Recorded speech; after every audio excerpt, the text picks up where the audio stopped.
mi tu si phang le re thầy pha kan si kan rama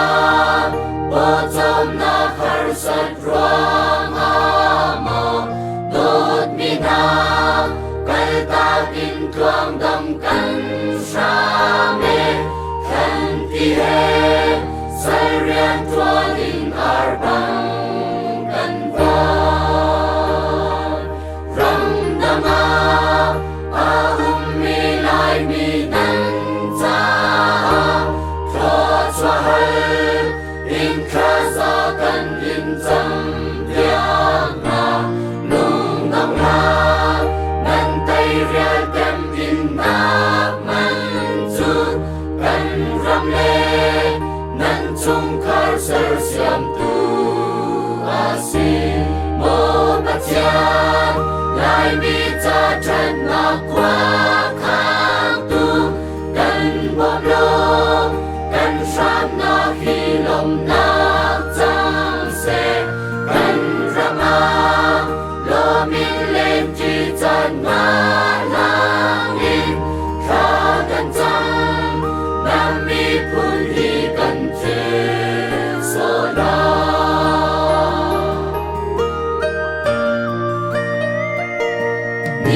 sung loi Christmas kum tar tho chan chana lung le le sang ai in dây tiang kan sa be run rap lo tang chung ting lên liao chan rua nan zun mai in kan sa me lung ron qua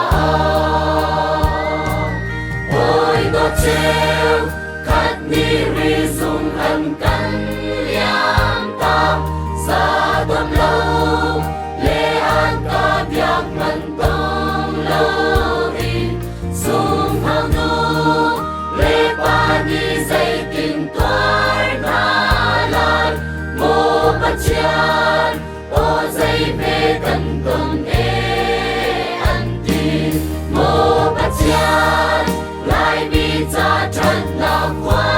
khang tu kan bom lo kan sam na khi lom na chang se kan rama lo min len chi chan na lang in kha kan chang nam mi phun hi kan che so la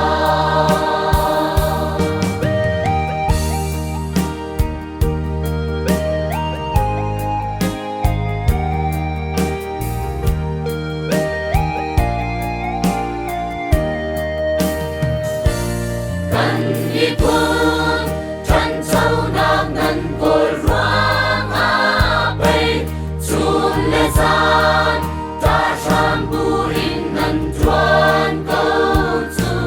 sim nu ni hi tung nan tem hi chi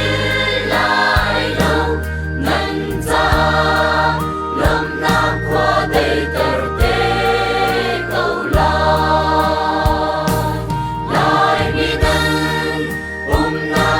pa tro chua